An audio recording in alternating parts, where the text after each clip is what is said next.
कभी ऐसा हुआ है कि कोई काम इतना बड़ा लगे कि समझ ही ना आए कि शुरू कहाँ से करें?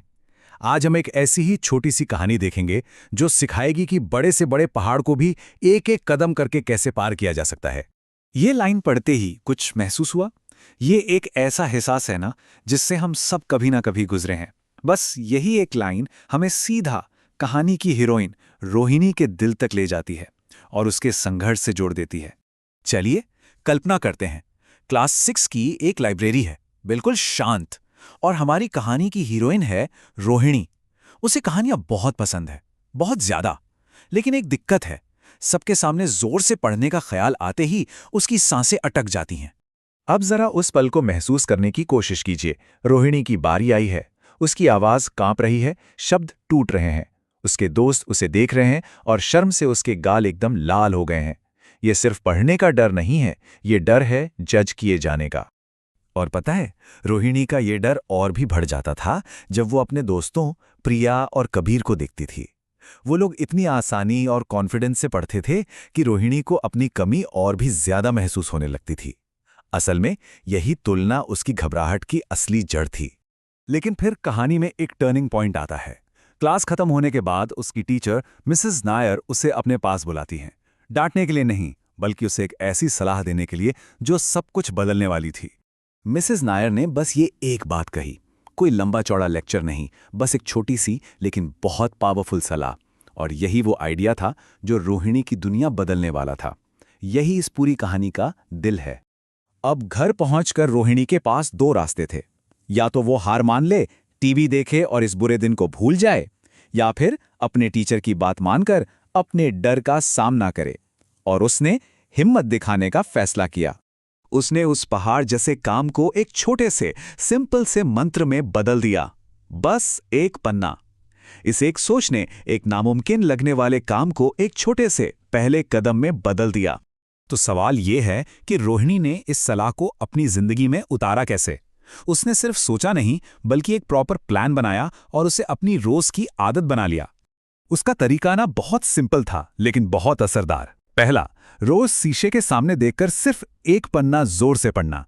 दूसरा, इसका एक टाइम फिक्स करना। तीसरा, जो शब्द मुश्किल लगते उन पर उंगली रखकर ध्यान देना। और चौथा, जब भी लगे कि आवाज थक रही है तो रुक जाना। मतलब सिर्फ मेहनत नहीं, स्मार्ट तरीके से प्रैक्टिस करना। हाँ, पर एक बात समझना बहुत जरूरी है, ये कोई जादू नहीं था। ऐसा नहीं हुआ कि अगले ही दिन सब ठीक हो गया। बदलाव आने में वक्त लगा। कई दिन ऐसे भी आए जब उसे निराशा हुई और वो फिर से लड़खड़ाई। ये टाइमलाइन हमें दिखाती है कि असली तरक्की में ना वक्त लगता है। पहले दिन तो सिर्फ एक पन्ना खत्म कर पाना ही बहुत बड़ी जीत थी। कुछ दिनों के बाद छोटे छोटे सुधार नजर आने लगे और कुछ हफ्तों बाद पढ़ना अब बोझ नहीं बल्कि एक आदत बन चुका था। और धीरे धीरे बदलाव दिखने लगे।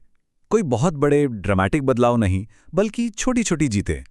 उसकी आवाज में ठहराव आ गया था, वो अब कम अटकती थी। और सबसे अच्छी बात, डर की जगह अब मजा आने लगा था।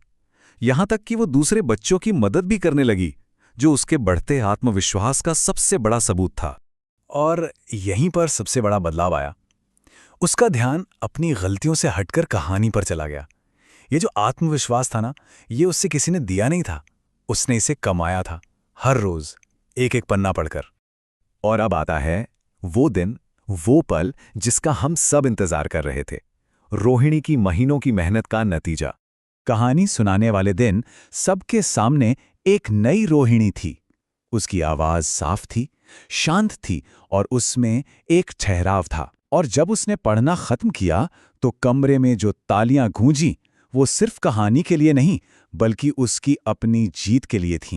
वो इसलिए मुस्कुराई क्योंकि वो जीत गई थी, किसी और से नहीं, बल्कि अपने डर से, अपनी झिझक से।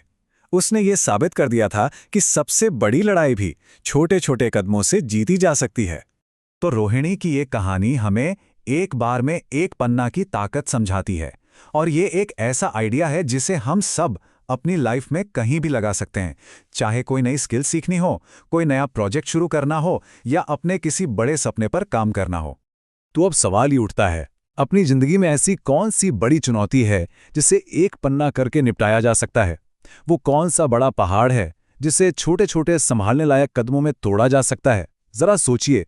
शायद ये सिंपल सा तरीका ही वो जवाब हो जिसकी हमें तलाश है।